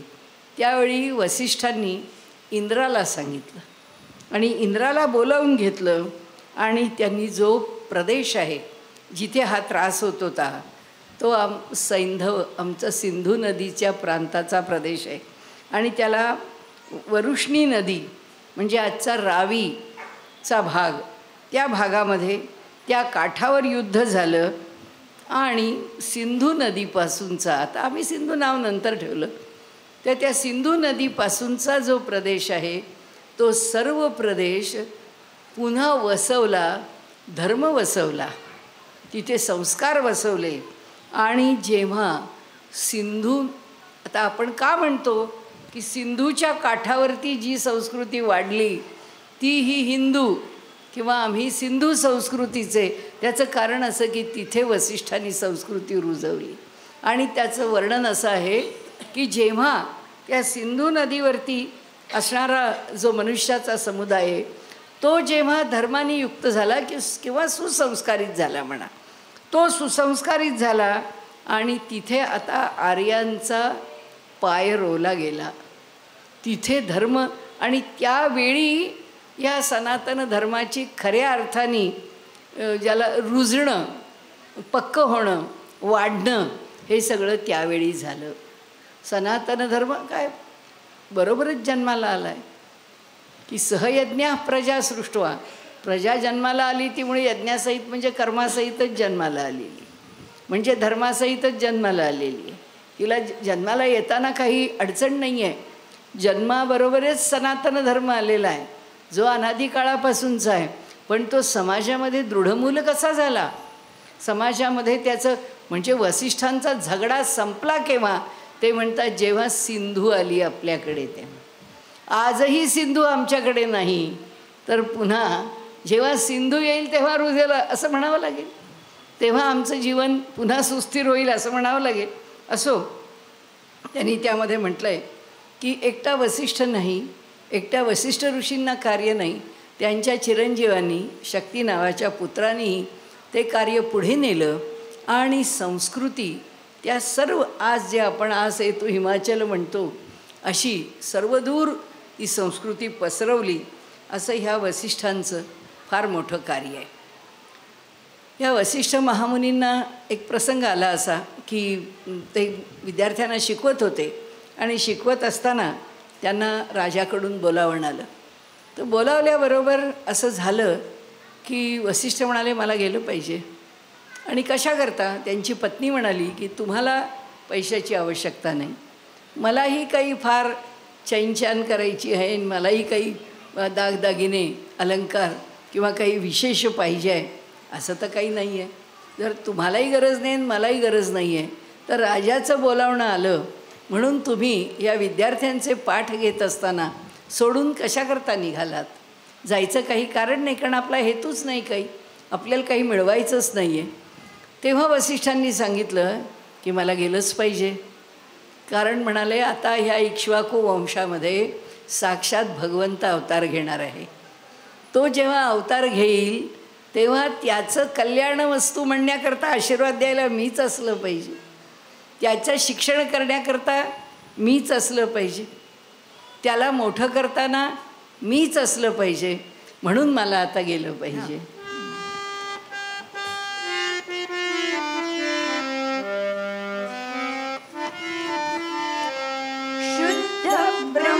परात्पर राम कालात्मक परमेश्वर राम, शुद्ध ब्रह्म परात्पर राम कालात्मक परमेश्वर राम. श्री राम जय राम जय जय राम, श्री राम जय राम जय जय राम, श्री राम जय राम जय जय राम, श्री राम जय राम जय जय राम. शुद्ध ब्रह्म परात्पर राम कालात्मक परमेश्वर राम, शुद्ध ब्रह्म परात्पर राम कालात्मक परमेश्वर राम. श्री राम जय जय राम, श्री राम जय जय राम, श्री राम जय जय राम, श्री राम जय जय राम, श्री राम जय जय राम, श्री राम जय जय राम. वसिष्ठांना एक प्रसंग आला त्यांच्यासमोर. आता ज्या विश्वामित्रांचं चरित्र आपल्याला उद्या बघायचं आहे ते विश्वामित्र राजा दशरथाच्या दरबारात आले आणि म्हणाले माझ्या यज्ञाच्या संरक्षणाकरता मला तुझे पुत्र पाहिजे आहेत. तर हे मागणं मागताना आधी दशरथाकडनं अभिवचन घेतलं की मी काही मागायला आलो आहे. दशरथ म्हणाले मी देईन ना, मी कुठे नाही म्हटलं आहे. आणि म्हणाले तुझे पुत्र मला हवे आहेत. राजा दशरथ म्हणाले मला माझ्या म्हातारपणी माझी ही मुलं म्हणजे माझ्या प्राणापेक्षा प्रिय आहेत, लहान आहेत, अनुभव नाही, आपल्याकडे राक्षसांचे हल्ले होतील, माझ्या या पुत्रांना आपण घेऊन गेलात तर मला भय वाटतं ह्यांचं संरक्षण कसं केलं जाईल, कारण ते राक्षस जर इतक्या मोठ्या प्रमाणावरती हल्ला करत असले तर कसं व्हायचं. तर म्हणाले मला हे सोडून काही मागा. तर वसिष्ठांनी सांगितलं असं नाही होणार, तुम्ही वचन दिलेलं आहे आणि राजा जर तू वचन दिलेलं आहेस तर तुला ते वचन पाळलं पाहिजे. इक्ष्वाकूणाम कुले जातः साक्षात धर्म इवा परहा. तू इक्ष्वाकू कुलामध्ये जन्माला आलेला आहेस. या ठिकाणी असलेला राजा म्हणजे साक्षात धर्माचं स्वरूप आहे. धृतिमान सुव्रतः श्रीमान न धर्म हा तू मरसी. तू म्हणाले बुद्धीने युक्त आहेस, तुझी धारणा चांगली आहे, तुझी समज चांगली आहे, तू सुव्रती आहेस. एवढं सगळं असताना तू ह्या धर्माचा घात करशील, असं वागशील तर, असं बोलशील तर. आपलं यांचं राम म्हणजे चरितमानसामधलं तुलसीदासांचं वचन प्रसिद्ध आहे, प्राण जाये पर वचन न जाये. रघुकुल की रीत समाये. ही रघुकुलाची रीतच आहे की प्राण जाईल पण वचन जाणार नाही. हे काय करतोयस तू राजा. म्हणून त्रिषु लोकेषु विख्यातो धर्मात्मा इति राघवा. तीनही लोकांमध्ये तुझी कीर्ती आहे. स्वधर्म प्रतिपद्यस्व ना धर्मम ओढू महिसी. म्हणाले अरे स्वतःच्या धर्माचं पालन कर, अधर्माच्या ठिकाणी तुझं मन लागू देऊ नकोस, अशा प्रकारे विचार करू नकोस. आणि म्हणून तीनही लोकांमध्ये असणारी तुझी सुकीर्ती तू तशीच टिकव. प्रतिश्रुत्य करिष्येती उत्तम वाक्यम कुर्वतः इष्टापूर्तवधो भूयात तस्मात् रामम विसर्जय. म्हणाले एक ऐक माझं, प्रभू रामचंद्रांना पाठवून दे. त्याचं कारण एकच आहे, माझं बोलणं ऐकून घे. मी तुला सांगतो आहे ते लक्षात घे. अशा प्रकारचं वचन त्यांच्या विरोधामध्ये तू करू नकोस. नाही तर तुझं इष्ट आणि पूर्त या दोघांच्याही मधून मिळालेलं जे पुण्य आहे ते पुण्य नष्ट होईल. ते पुण्य तुझ्याकरता राहणार नाही. आता आज आपण म्हणू कुठलं पुण्य आणि कुठलं पाप. परिस्थिती अशी आहे की आपण सगळ्या संकल्पना, सगळ्या धारणा, सगळे विधिनिषेध आपण गुंडाळून वरती टांगून ठेवलेले आहेत. आणि त्यामुळे समाजामध्ये त्यातलं वर बघायलासुद्धा काही शिल्लक ठेवलेलं नाही. तर आपल्याला ही पापपुण्य संकल्पना फार किरकोळ वाटेल. त्यावेळी मनुष्य कुठल्याही पापाचरणाला तयार होत नसे. आपला पुण्य व्यवहार तो कधीच टाळत नसे. आणि म्हणून ते सांगतात अरे तू एवढं इष्टापुरतं सांभाळतोस, काय या इष्टापुरताचं व्हायचं. म्हणाले तू हे सगळं नष्ट करणार आहेस आणि म्हणून तू अशा प्रकारे वागू नकोस. असं त्यांनी जेव्हा सांगितलं ते म्हणाले एक लक्षात घे तू. वसिष्ठ म्हणतात तेषाम निग्रहणे शक्य हा स्वयंच कुशिकात्मजा. म्हणाल तुम्हाला असं वाटतं आहे का की हा विश्वामित्र आपल्या यज्ञाचं संरक्षण करू शकणार नाही. ज्याच्याकडे अस्त्र आणि शस्त्र आणि आयुध इतक्या मोठ्या प्रमाणामध्ये आहेत, जो सगळ्या प्रकारच्या विद्यांमध्ये श्रेष्ठ असा आहे, त्याचा अधिकार केवढा आहे. आपण उद्या त्यांचं चरित्र बघूच, केवढा अधिकार आहे त्यांचा. म्हणजे एवढा अधिकार असूनसुद्धा ते तुमच्याकडे येत आहेत. याचा अर्थ त्याला रामाची गरज आहे म्हणून नाही, त्यांना रामाला काहीतरी द्यायचं आहे आणि म्हणून ते रामाला बोलावत आहेत तिथे. म्हणाले तेषाम निग्रहणे शक्तः, तो निग्रह करण्यामध्ये समर्थ आहेच विश्वामित्र. स्वयंच कुशिकात्मजा, स्वतः कुशिकात्मज हे सांभाळू शकणार आहे. तव पुत्र हितार्थाय, तुझ्या पुत्राच्या हिताकरता तो मागतो आहे. आणि म्हणून त्वाम उपेत्याभियाचते, म्हणून तुझ्याकडे याचना करण्याकरता तो आला आहे. आता वसिष्ठ विश्वामित्रांना म्हणतात की आपण निश्चित राम आणि लक्ष्मणांना घेऊन जाऊ शकता. आणि आपल्याला जे म्हटलं ना की ऋषीमंडळ सांगतं राजा धर्मदंड्योसी धर्मदंड्योसी धर्मदंड्योसी, तुझ्यावर धर्माचा अंकुश आहे. तुझं तुझ्या मनात आलं म्हणून तुझ्या प्रलोभनाने किंवा तुझ्या लोभानी किंवा तुझ्या मोहानी जर तू काही करायला जाशील तर धर्ममंडळ करू देणार नाही. आणि वसिष्ठांचा अधिकार आहे. अनेक प्रकारांनी आपल्याला पुढे पुढे प्रत्येक चरित्रामध्ये बघायला मिळेल की सीतेच्या वेळी जेव्हा कैकई काय म्हणते, काय घडतं, मंथरा काय म्हणते, प्रत्येक वेळी प्रत्येकाने आपापलं जे वक्तव्य केलं आहे, शास्त्रीय असेल तर मान्य केलं आहे, अशास्त्रीय असेल तर त्या प्रत्येकावरती वसिष्ठांनी प्रहार केला आहे, तिथे थांबवलं आहे, थोपवलं आहे. अधिकार आहे आणि हाच धर्ममंडळाचा अधिकार आहे. आणि धर्ममंडळ निरपेक्ष आहे, त्याला काहीच नको आहे, कशाचाही लोभ नाही. अशीच माणसं का आम्हाला योगीजी आवडतात. निर्णयच नाही आहे योगींना कशाचं. जो काही निर्णय घ्यायचा आहे आणि जे काही अनुशासन म्हणून कार्य करायचे आहेत ते बेधडक करतात.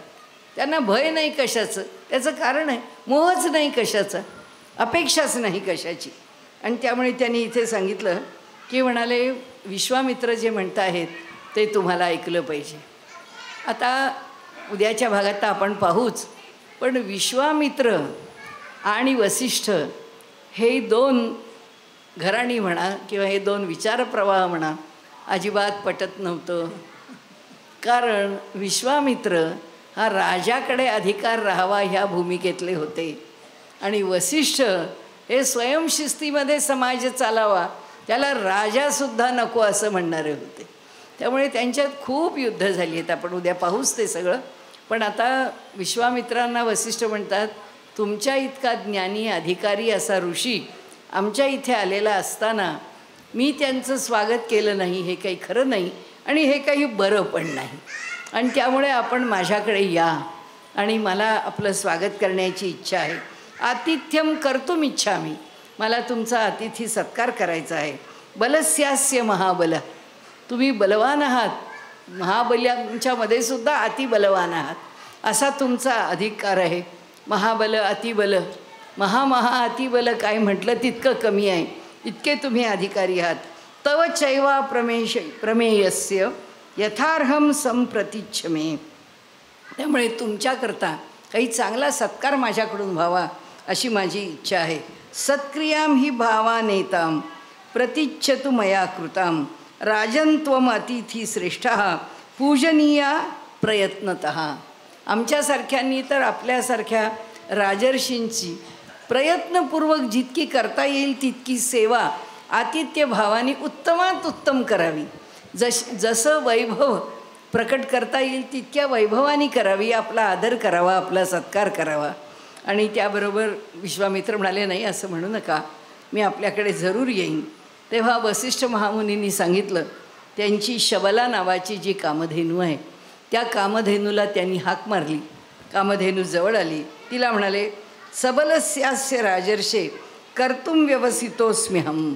हे बघ शबले, माझ्या मनामध्ये असं आहे की हा राजर्षी आपल्याकडे आलेला आहे, फार मोठा अधिकारी पुरुष आहे, त्याचं आगत स्वागत करण्याची उत्तम थाटात मला करण्याची इच्छा आहे. आणि म्हणून भोजनेन महार्हेण सत्कारम संविधत्स्व मे, मला त्यांना भोजन द्यायचं आहे, त्यांचा आदर सत्कार भोजन देऊन करायचं आहे. यस्य यस्य यथा काम, पण भोजन कसं द्यायचं आहे? स्वेच्छा भोजन. ज्या माणसाने जे मागावं ते त्याला मिळावं. म्हणजे आम्ही लोकांच्याकरता पुष्कळ मोठा मेनू ठेवू आणि पुष्कळ टेबल लावू असं काही नाही म्हणाले. आम्ही ज्यांनी जे तुझ्याकडे यावं, भोजनाच्या पंक्तीत बसावं, त्यांनी आपल्या मनास येईल ते सांगावं, त्याच्या पानात ते द्यावं. यस्य यस्य यथा कामम षड्रसैश्वभी पूजितम. षड्रस अशा अन्नांनी, त्याच्या आवडीच्या वस्तूंनी आपल्याला त्यांना भोजन द्यायचं आहे. तत्सर्वं काम दुग्दिव्ये अभिवर्षकृते मम.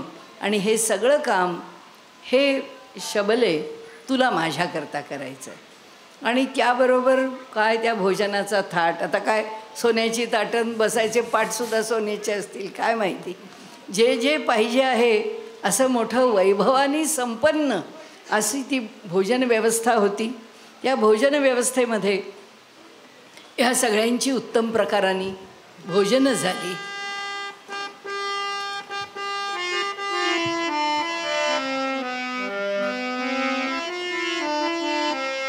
वसिष्ठ मुनिजन पूजित राम अवधपूर जन मोहित राम. वसिष्ठ मुनि संपूजित राम अवधपूर जन मोहित राम. श्रीराम जय राम जय जय राम. श्रीराम जय राम जय जय राम. श्रीराम जय राम जय जय राम. श्रीराम जय राम जय जय राम. वसिष्ठ मुनि संपूजित राम अवधपूर जन मोहित राम. वसिष्ठ मुनि जन पूजित राम अवधपूर जन मोहित राम. श्रीराम जय राम जय जय राम. श्रीराम जय राम जय जय राम.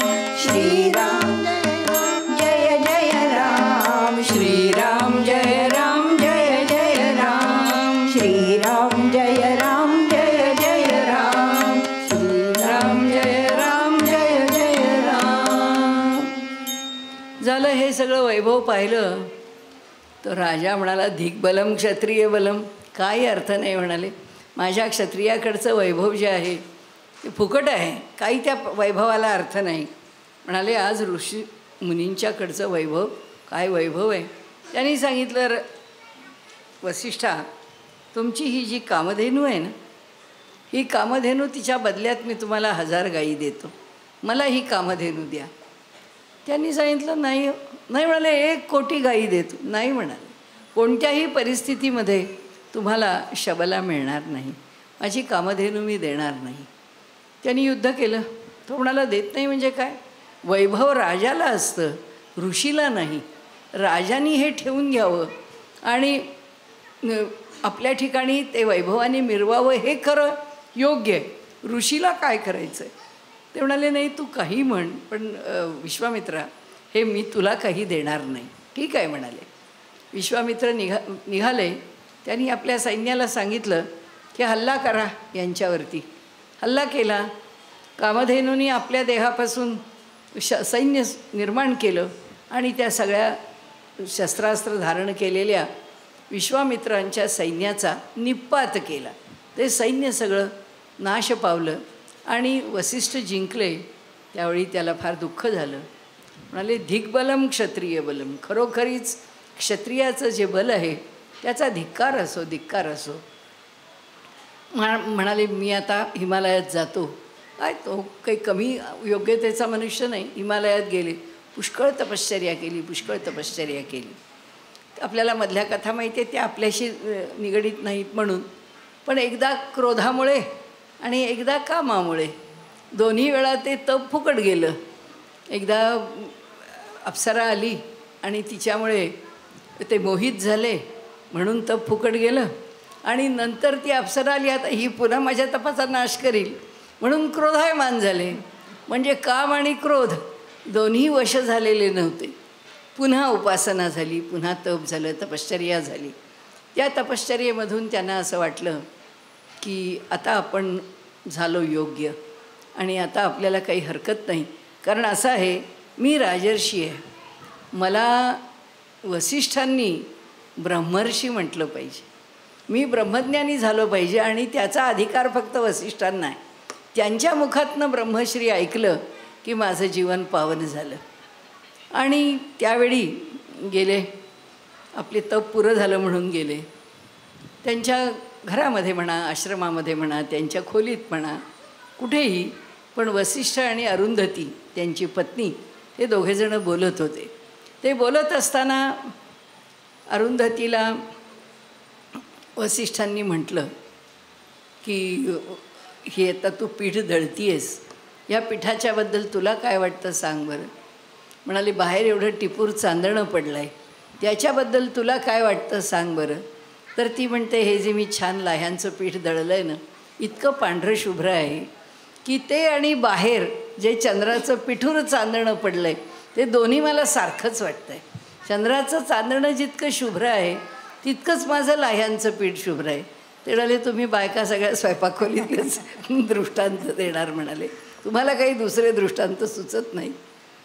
तर तेव्हा बाहेर विश्वामित्र उभे होते, हातामध्ये एक शिळा घेऊन उभे होते. आणि आता आतमध्ये काय विषय निघतो आहे, हे ब्रह्मज्ञानी पुरुष आत बसलेला आहे. त्यांना असं वाटलं की यांनी जर आपल्याला राजर्षीच म्हटलं पुन्हा तर यांच्या डोक्यात शिळा घालायच्या हा विचार करून ते तिथे आलेले. म्हणजे पुन्हा सगळ्या विकारांची हे संपलेली नाहीच आहे, मालिका चालूच आहे. आणि म्हणाले आता तिथे बाहेर उभे आहेत, आत वसिष्ठ महामुनी आहेत. त्यांनी आपल्या पत्नींना सांगितलं नाही, म्हणाले ह्या तुझ्या बायकी उपमा राहू दे, मी तुला सांगतो हे जे तुझं पीठ आहे आणि बाहेरचे चंद्राचं चांदणं आहे ना, या दोघांच्या शुभ्रतेत काही तुलना करता येत नाही. पण म्हणाले याच्यापेक्षा शुभ्र धवल असं जर अंतःकरण कोणाचं असेल तर ते म्हणाले ब्रह्मर्षी विश्वामित्राचं. असं बोलणं त्यांनी जेव्हा बाहेर ऐकलं, विश्वामित्रा धावत आले आणि त्यांनी त्यांचे पाय धरले. ते म्हणाले तुमच्या दारात येईपर्यंत सुद्धा विकारांनी मला सोडलं नव्हतं, पण म्हणाले तुमचे चरण धरायला आलो, माझे विकार संपले, तुमच्या उद्गारातून माझे विकार संपले. म्हणाले ते म्हणाले का काय झालं. नाही म्हणले बाहेर शिळा घेऊन आलोय तुम्ही जर मला राजर्षी म्हटलं असतं ना तर तुमच्या डोक्यात शिळाच टाकणार होतं. सांगण्याचा हेतू असा आहे की वसिष्ठांना ऋषीमंडळामध्ये उगीच नाही अग्रक्रम दिलेला. या सबंध सृष्टीला आणि आज जो सनातन हिंदू धर्म आहे त्या हिंदू धर्माला किंवा आमच्या प्रत्येकाच्या अंतःकरणामध्ये असणारं जे चांगुलपण आहे त्या सगळ्या चांगुलपणाला जबाबदार किंवा संस्कारित करणारं जर कोण असेल तर ते वसिष्ठ महामुनी आहेत. तर त्यांचं चरित्र आपण पाहिलं. असेच विश्वामित्र श्रेष्ठ आहेत. त्या सगळे रामायणाशी निगडीत आहे, रामचरित्राशी निगडीत आहे. म्हणून उद्या विश्वामित्र बघू आपण.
भवसागरी तराया